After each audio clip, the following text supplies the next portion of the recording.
Diuturnum Iud sobre la autoridad política. Del Sumo Pontífice. León XIII. 1. La prolongada y terrible guerra declarada contra la autoridad divina de la Iglesia ha llegado a donde tenía que llegar, a poner en peligro universal la sociedad humana y, en especial, la autoridad política, en la cual estriba fundamentalmente la salud pública. Hecho que vemos verificado sobre todo en este nuestro tiempo. Las pasiones desordenadas del pueblo rehúsan, hoy más que nunca, todo vínculo de gobierno. Es tan grande por todas partes la licencia, son tan frecuentes las sediciones y las turbulencias, que no solamente se ha negado muchas veces a los gobernantes la obediencia, sino que ni aun siquiera les ha quedado un refugio seguro de salvación. Se ha procurado durante mucho tiempo que los gobernantes caigan en el desprecio y odio de las muchedumbres, y, al aparecer las llamas de la envidia preconcebida, en un pequeño intervalo de tiempo la vida de los príncipes más poderosos ha sido buscada muchas veces hasta la muerte con asechanzas ocultas o con manifiestos atentados. Toda Europa ha quedado horrorizada hace muy poco al conocer el nefando asesinato de un poderoso emperador. Atónitos todavía los ánimos por la magnitud de semejante delito, no reparan, sin embargo, ciertos hombres desvergonzados, en lanzar a cada paso amenazas terroristas contra los demás reyes de Europa. 2. Estos grandes peligros públicos, que están a la vista, nos causan una grave preocupación al ver en peligro casi a todas horas la seguridad de los príncipes, la tranquilidad de los estados y la salvación de los pueblos. Y, sin embargo, la virtud divina de la religión cristiana engendró los egregios fundamentos de la estabilidad y el orden de los estados desde el momento en que penetró en las costumbres e instituciones de las ciudades. No es el más pequeño y último fruto de esta virtud el justo y sabio equilibrio de derechos y deberes entre los príncipes y los pueblos. Porque los preceptos y ejemplos de Cristo Señor nuestro poseen una fuerza admirable para contener en su deber tanto a primeros que obedecen como a los que mandan y para conservar entre unos y otros la unión y concierto de voluntades, que es plenamente conforme con la naturaleza y de la que nace el tranquilo e imperturbado curso de los asuntos públicos. Por esto, habiendo sido puestos por la gracia de Dios al frente de la Iglesia Católica como custodio e intérprete de la doctrina de Cristo, nos juzgamos, venerables hermanos, que es incumbencia de nuestra autoridad recordar públicamente qué es lo que de cada uno exige la verdad católica en esta clase de deberes. De esta exposición brotará también el camino y la manera con que en tan deplorable estado de cosas debe atenderse a la seguridad pública. Y. Doctrina católica. Sobre el origen de la autoridad. Necesidad de la autoridad. 3. Aunque el hombre, arrastrado por un arrogante espíritu de rebelión, intenta muchas veces sacudir los frenos de la autoridad, sin embargo, nunca ha podido lograr la liberación de toda obediencia. La necesidad obliga a que haya algunos que manden en toda reunión y comunidad de hombres, para que la sociedad, destituida de principio o cabeza rectora, no desaparezca y se vea privada de alcanzar el fin para el que nació y fue constituida. Pero si bien no ha podido lograrse la destrucción total de la autoridad política en los estados, se ha querido, sin embargo, emplear todas las artes y medios posibles para debilitar su fuerza y disminuir su majestad. Esto sucedió principalmente en el siglo XVI, cuando una perniciosa novedad de opiniones sedujo a muchos. A partir de aquel tiempo, la sociedad pretendió no solo que se le diese una libertad más amplia de lo justo, sino que también quiso modelar a su arbitrio el origen y la constitución de la sociedad civil de los hombres. Pero hay más todavía. Muchos de nuestros contemporáneos, siguiendo las huellas de aquellos que en el siglo pasado se dieron a sí mismos el nombre de filósofos, afirman que todo poder viene del pueblo. Por lo cual, los que ejercen el poder no lo ejercen como cosa propia, sino como mandato o delegación del pueblo, y de tal manera, que tiene rango de ley la afirmación de que la misma voluntad popular que entregó el poder puede revocarlo a su antojo. Muy diferente es en este punto la doctrina católica, que pone en Dios, como un principio natural y necesario, el origen del poder político. 4. Es importante advertir en este punto que los que han de gobernar los estados pueden ser elegidos, en determinadas circunstancias, por la voluntad y juicio de la multitud, sin que la doctrina católica se oponga o contradiga esta elección. Con esta elección se designa el gobernante, pero no se confieren los derechos del poder. Ni se entrega el poder como un mandato, sino que se establece la persona que lo ha de ejercer. No se trata en esta encíclica de las diferentes formas de gobierno. No hay razón para que la Iglesia desapruebe el gobierno de un solo hombre o de muchos, con tal que ese gobierno sea justo y atienda a la común utilidad. Por lo cual, salvada la justicia, no está prohibida a los pueblos la adopción de aquel sistema de gobierno que sea más apto y conveniente a su manera de ser o a las instituciones y costumbres de sus mayores. El poder viene de Dios. 5. Pero en lo tocante al origen del poder político, la Iglesia enseña rectamente que el poder viene de Dios. Así lo encuentra la Iglesia claramente atestiguado en las Sagradas Escrituras y en los monumentos de la antigüedad cristiana. Pero, además, no puede pensarse doctrina alguna que sea más conveniente a la razón o más conforme al bien de los gobernantes y de los pueblos. 6. Los libros del Antiguo Testamento afirman claramente en muchos lugares que la fuente verdadera de la autoridad humana está en Dios: por mí reinan los reyes, por mí mandan los príncipes, y gobiernan los poderosos de la tierra. 1. Y en otra parte, escuchad vosotros, los que imperáis sobre las naciones, porque el poder os fue dado por Dios y la soberanía por el Altísimo. 2. Lo cual se contiene también en el libro del Eclesiástico: Dios dio a cada nación un jefe. 3. Sin embargo, los hombres que habían recibido estas enseñanzas del mismo Dios fueron olvidándolas paulatinamente a causa del paganismo supersticioso, el cual, así como corrompió muchas nociones e ideas de la realidad, así también adulteró la genuina idea y la hermosura de la autoridad política. Más adelante, cuando brilló la luz del Evangelio cristiano, la vanidad cedió su puesto a la verdad, y de nuevo empezó a verse claro el principio noble y divino del que proviene toda autoridad. Cristo nuestro Señor respondió al presidente romano, que se arrogaba la potestad de absolverlo y condenarlo: no tendrías ningún poder sobre mí si no te hubiera sido dado de lo alto. 4. Texto comentado por San Agustín, quien dice: aprendamos lo que dijo, que es lo mismo que enseñó por el apóstol, a saber, que no hay autoridad sino por Dios. 5. A la doctrina y a los preceptos de Jesucristo correspondió como eco la voz incorrupta de los apóstoles. Excelsa y llena de gravedad es la sentencia de San Pablo dirigida a los romanos, sujetos al poder de los emperadores paganos: no hay autoridad sino por Dios. De la cual afirmación, como de causa, deduce la siguiente conclusión: la autoridad es ministro de Dios. 6. 7. Los padres de la Iglesia procuraron con toda diligencia afirmar y propagar esta misma doctrina, en la que habían sido enseñados. No atribuyamos, dice San Agustín, sino a solo Dios verdadero la potestad de dar el reino y el poder. 7. San Juan Crisóstomo reitera la misma enseñanza: que haya principados y que unos manden y otros sean súbditos, no sucede el acaso y temerariamente, sino por divina sabiduría. 8. Lo mismo atestiguó San Gregorio Magno con estas palabras: confesamos que el poder les viene del cielo a los emperadores y reyes. 9. Los mismos santos doctores procuraron también ilustrar estos mismos preceptos aun con la sola luz natural de la razón, de forma que deben parecer rectos y verdaderos incluso a los que no tienen otro guía que la razón. En efecto, es la naturaleza misma, con mayor exactitud Dios, autor de la naturaleza, quien manda que los hombres vivan en sociedad civil. Demuestran claramente esta afirmación la facultad de hablar, máxima fomentadora de la sociedad, un buen número de tendencias innatas del alma, y también muchas cosas necesarias y de gran importancia que los hombres aislados no pueden conseguir y que unidos y asociados unos con otros pueden alcanzar. Ahora bien, no puede ni existir ni concebirse una sociedad en la que no haya alguien que rija y una las voluntades de cada individuo, para que de muchos se haga una unidad y las impulse dentro de un recto orden hacia el bien común. Dios ha querido, por tanto, que en la sociedad civil haya quienes gobiernen a la multitud. Existe otro argumento muy poderoso. Los gobernantes, con cuya autoridad es administrada la República, deben obligar a los ciudadanos a la obediencia, de tal manera que el no obedecerles constituya un pecado manifiesto. Pero ningún hombre tiene en sí mismo o por sí mismo el derecho de sujetar la voluntad libre de los demás con los vínculos de este imperio. Dios, creador y gobernador de todas las cosas, es el único que tiene este poder. Y los que ejercen ese poder deben ejercerlo necesariamente como comunicado por Dios a ellos: uno solo es el legislador y el juez, que puede salvar y perder. 10. Lo cual se ve también en toda clase de poder. Que la potestad que tienen los sacerdotes dimana de Dios es verdad tan conocida, que en todos los pueblos los sacerdotes son considerados y llamados ministros de Dios. De modo parecido, la potestad de los padres de familia tiene grabada en sí cierta efigie y forma de la autoridad que hay en Dios, de quien procede toda familia en los cielos y en la tierra. 11. Por esto las diversas especies de poder tienen entre sí maravillosas semejanzas, ya que toda autoridad y poder, sean los que sean, derivan su origen de un solo e idéntico Creador y Señor del mundo, que es Dios. 8. Los que pretenden colocar el origen de la sociedad civil en el libre consentimiento de los hombres, poniendo en esta fuente el principio de toda autoridad política, afirman que cada hombre cedió algo de su propio derecho y que voluntariamente se entregó al poder de aquel a quien había correspondido la suma total de aquellos derechos. Pero hay aquí un gran error, que consiste en no ver lo evidente. Los hombres no constituyen una especie solitaria y errante. Los hombres gozan de libre voluntad, pero han nacido para formar una comunidad natural. Además, el pacto que predican es claramente una ficción inventada y no sirve para dar a la autoridad política la fuerza, la dignidad y la firmeza que requieren la defensa de la República y la utilidad común de los ciudadanos. La autoridad solo tendrá esta majestad y fundamento universal si se reconoce que proviene de Dios como de fuente augusta y santísima. 2. Utilidad de la doctrina católica. Acerca de la autoridad. La concepción cristiana del poder político. 9.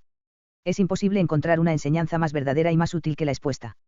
Porque si el poder político de los gobernantes es una participación del poder divino, el poder político alcanza por esta misma razón una dignidad mayor que la meramente humana. No precisamente la impía y absurda dignidad pretendida por los emperadores paganos, que exigían algunas veces honores divinos, sino la dignidad verdadera y sólida, la que es recibida por un especial don de Dios. Pero además los gobernados deberán obedecer a los gobernantes como a Dios mismo, no por el temor del castigo, sino por el respeto a la majestad, no con un sentimiento de servidumbre, sino como deber de conciencia. Por lo cual, la autoridad se mantendrá en su verdadero lugar con mucha mayor firmeza. Pues, experimentando los ciudadanos la fuerza de este deber, huirán necesariamente de la maldad y la contumacia, ya que deben estar persuadidos de que los que resisten al poder político resisten a la divina voluntad, y que los que rehúsan honrar a los gobernantes rehúsan honrar al mismo Dios. 10. De acuerdo con esta doctrina, instruyó el apóstol San Pablo particularmente a los romanos. Escribió a estos acerca de la reverencia que se debe a los supremos gobernantes, con tan gran autoridad y peso, que no parece pueda darse una orden con mayor severidad, todos habéis de estar sometidos a las autoridades superiores. Que no hay autoridad sino por Dios, y las que hay, por Dios han sido ordenadas, de suerte que quien resiste a la autoridad resiste a la disposición de Dios, y los que la resisten atraen sobre sí la condenación.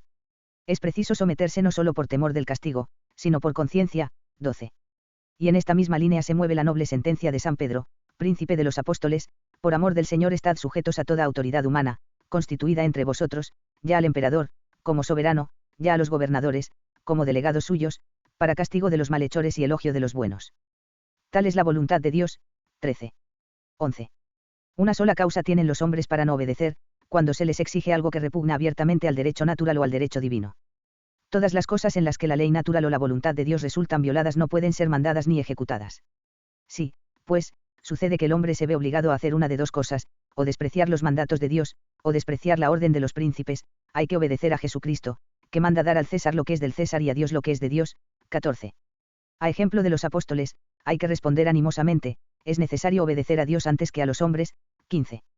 Sin embargo, los que así obran no pueden ser acusados de quebrantar la obediencia debida, porque si la voluntad de los gobernantes contradice a la voluntad y las leyes de Dios, los gobernantes rebasan el campo de su poder y pervierten la justicia. Ni en este caso puede valer su autoridad, porque esta autoridad, sin la justicia, es nula. 12.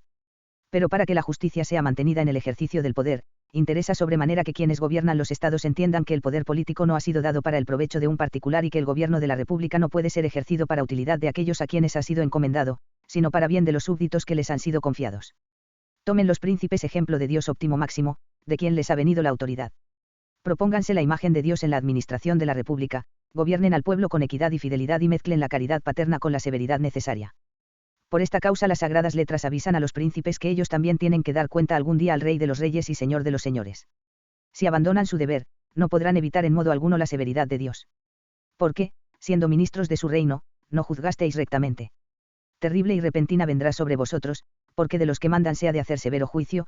El Señor de todos no teme de nadie ni respetará la grandeza de ninguno, porque él ha hecho al pequeño y al grande e igualmente cuida de todos, pero a los poderosos amenaza poderosa inquisición. 16. 13. Con estos preceptos que aseguran la República se quita toda ocasión y aun todo deseo de sediciones.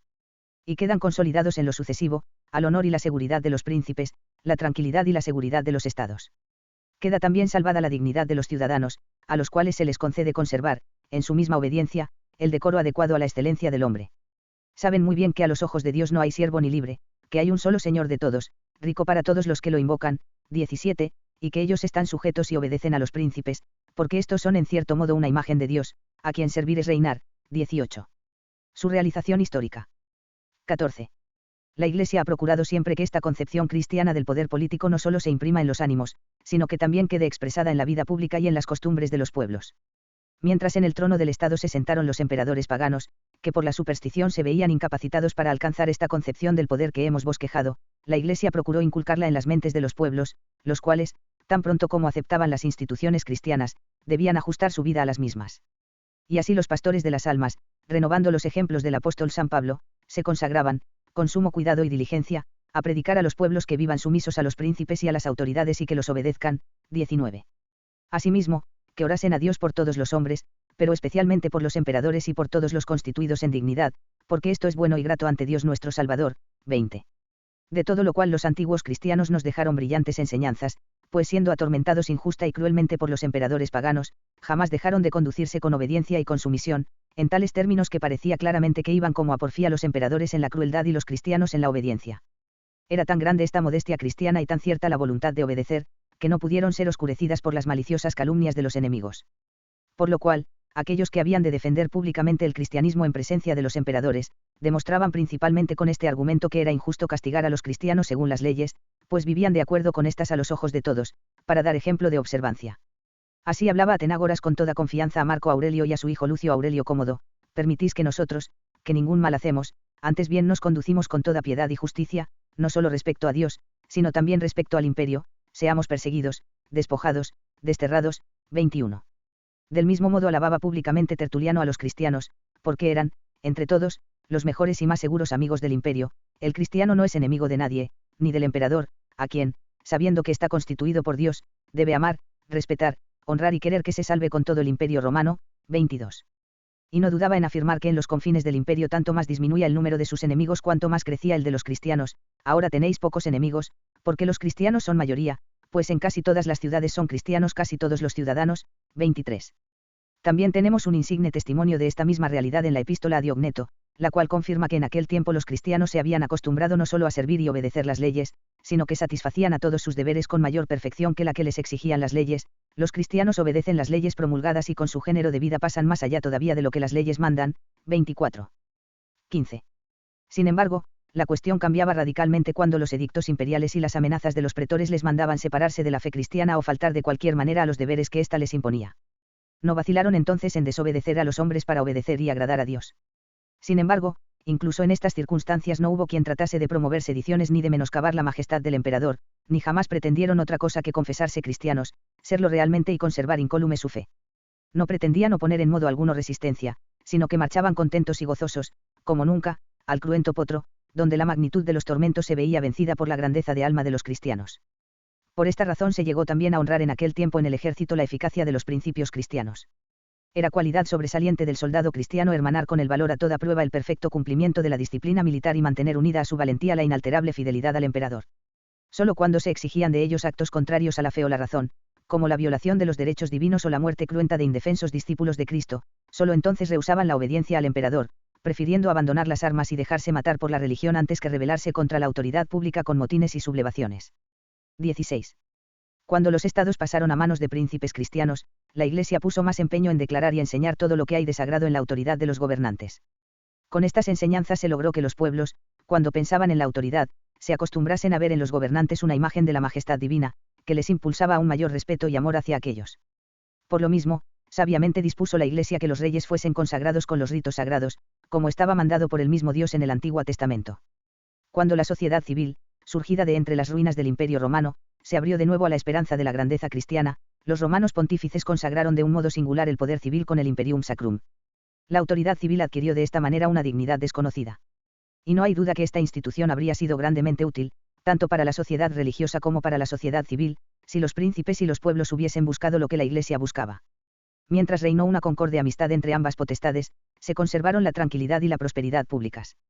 Si alguna vez los pueblos incurrían en el pecado de rebelión, al punto acudía la Iglesia, conciliadora nata de la tranquilidad, exhortando a todos al cumplimiento de sus deberes y refrenando los ímpetus de la concupiscencia, en parte con la persuasión y en parte con su autoridad. De modo semejante, si los reyes pecaban en el ejercicio del poder, se presentaba la Iglesia ante ellos y, recordándoles los derechos de los pueblos, sus necesidades y rectas aspiraciones, les aconsejaba justicia, clemencia y benignidad. Por esta razón se ha recurrido muchas veces a la influencia de la Iglesia para conjurar los peligros de las revoluciones y de las guerras civiles. Las nuevas teorías. 17. Por el contrario, las teorías sobre la autoridad política, inventadas por ciertos autores modernos, han acarreado ya a la humanidad serios disgustos, y es muy de temer que, andando el tiempo, nos traerán mayores males. Negar que Dios es la fuente y el origen de la autoridad política es arrancar a esta toda su dignidad y todo su vigor. En cuanto a la tesis de que el poder político depende del arbitrio de la muchedumbre, en primer lugar, se equivocan al opinar así. Y, en segundo lugar, dejan asentada la soberanía sobre un cimiento demasiado endeble e inconsistente. Porque las pasiones populares, estimuladas con estas opiniones como con otros tantos acicates, se alzan con mayor insolencia y con gran daño de la República se precipitan, por una fácil pendiente, en movimientos clandestinos y abiertas sediciones. Las consecuencias de la llamada reforma comprueban estos hechos. Sus jefes y colaboradores socavaron con la piqueta de las nuevas doctrinas los cimientos de la sociedad civil y de la sociedad eclesiástica y provocaron repentinos alborotos y osadas rebeliones, principalmente en Alemania. Y esto con una fiebre tan grande de guerra civil y de muerte, que casi no quedó territorio alguno libre de la crueldad de las turbas. De aquella herejía nacieron en el siglo pasado una filosofía falsa, el llamado derecho nuevo, la soberanía popular y una descontrolada licencia, que muchos consideran como la única libertad. De aquí se ha llegado a esos errores recientes que se llaman comunismo, socialismo y nihilismo, peste vergonzosa y amenaza de muerte para la sociedad civil. Y, sin embargo, son muchos los que se esfuerzan por extender el imperio de males tan grandes y, con el pretexto de favorecer al pueblo, han provocado no pequeños incendios y ruinas. Los sucesos que aquí recordamos ni son desconocidos ni están muy lejanos. 3. Necesidad de la doctrina católica. 18. Y lo peor de todo es que los príncipes, en medio de tantos peligros, carecen de remedios eficaces para restablecer la disciplina pública y pacificar los ánimos.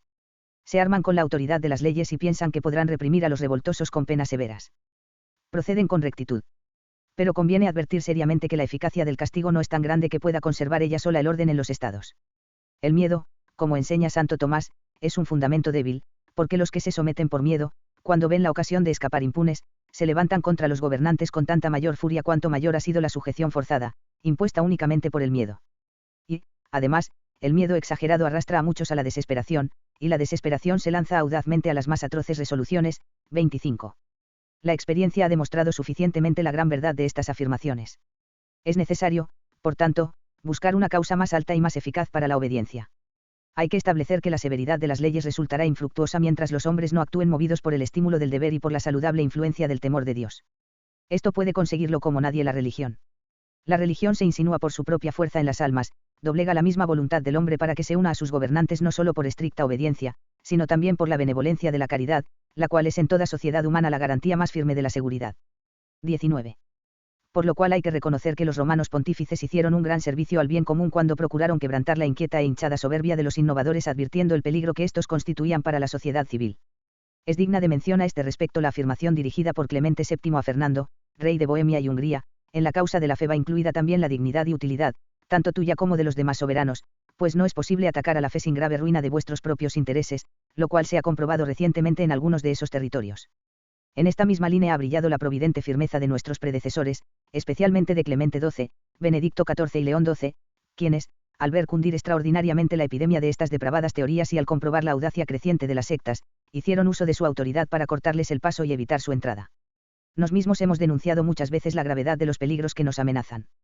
Y hemos indicado al mismo tiempo el mejor remedio para conjurarlos. Hemos ofrecido a los príncipes y a todos los gobernantes el apoyo de la Iglesia. Hemos exhortado a los pueblos a que se aprovechen de los bienes espirituales que la Iglesia les proporciona. De nuevo hacemos ahora a los reyes el ofrecimiento de este apoyo, el más firme de todos, y con vehemencia les amonestamos en el Señor para que defiendan a la religión, y en interés del mismo Estado concedan a la Iglesia aquella libertad de la cual no puede ser privada sin injusticia y perdición de todos. La Iglesia de Cristo no puede ser sospechosa a los príncipes ni mal vista por los pueblos. La Iglesia amonesta a los príncipes para que ejerzan la justicia y no se aparten lo más mínimo de sus deberes. Pero al mismo tiempo y de muchas maneras robustece y fomenta su autoridad. Reconoce y declara que los asuntos propios de la esfera civil se hallan bajo el poder y jurisdicción de los gobernantes. Pero en las materias que afectan simultáneamente, aunque por diversas causas, a la potestad civil y a la potestad eclesiástica, la Iglesia quiere que ambas procedan de común acuerdo y reine entre ellas aquella concordia que evita contiendas desastrosas para las dos partes. Por lo que toca a los pueblos, la Iglesia ha sido fundada para la salvación de todos los hombres y siempre los ha amado como madre. Es la Iglesia la que bajo la guía de la caridad ha sabido imbuir mansedumbre en las almas, humanidad en las costumbres, equidad en las leyes, y siempre amiga de la libertad honesta, tuvo siempre por costumbre y práctica condenar la tiranía. Esta costumbre, ingénita en la Iglesia, ha sido expresada por San Agustín con tanta concisión como claridad en estas palabras: enseña, la Iglesia, que los reyes cuiden a los pueblos, que todos los pueblos se sujeten a sus reyes, manifestando cómo no todo se debe a todos, aunque a todos es debida la claridad y a nadie la injusticia. 26. 20. Por estas razones, venerables hermanos, vuestra obra será muy útil y totalmente saludable si consultáis con nos todas las empresas que por encargo divino habéis de llevar a cabo para apartar de la sociedad humana estos peligrosos daños. Procurad y velad para que los preceptos establecidos por la Iglesia Católica respecto del poder político del deber de obediencia sean comprendidos y cumplidos con diligencia por todos los hombres. Como censores y maestros que sois, amonestad sin descanso a los pueblos para que huyan de las sectas prohibidas, abominen las conjuraciones y que nada intenten por medio de la revolución. Entiendan todos que, al obedecer por causa de Dios a los gobernantes, su obediencia es un obsequio razonable. Pero como es Dios quien da la victoria a los reyes, 27, y concede a los pueblos el descanso en la morada de la paz, en la habitación de la seguridad y en el asilo del reposo, 28, es del todo necesario suplicarle insistentemente que doblegue la voluntad de todos hacia la bondad y la verdad, que reprima las iras y restituya al orbe entero la paz y tranquilidad hace tiempo deseadas. 21. Para que la esperanza en la oración sea más firme, pongamos por intercesores a la Virgen María, ínclita Madre de Dios, auxilio de los cristianos y protectora del género humano, a San José, su esposo castísimo, en cuyo patrocinio confía grandemente toda la Iglesia, a los apóstoles San Pedro y San Pablo, guardianes y defensores del nombre cristiano. Entre tanto, y como augurio del galardón divino, os damos afectuosamente a vosotros, venerables hermanos, al clero y al pueblo confiado a vuestro cuidado, nuestra bendición apostólica. Dado en Roma, junto a San Pedro, el 29 de junio de 1881, año cuarto de nuestro pontificado.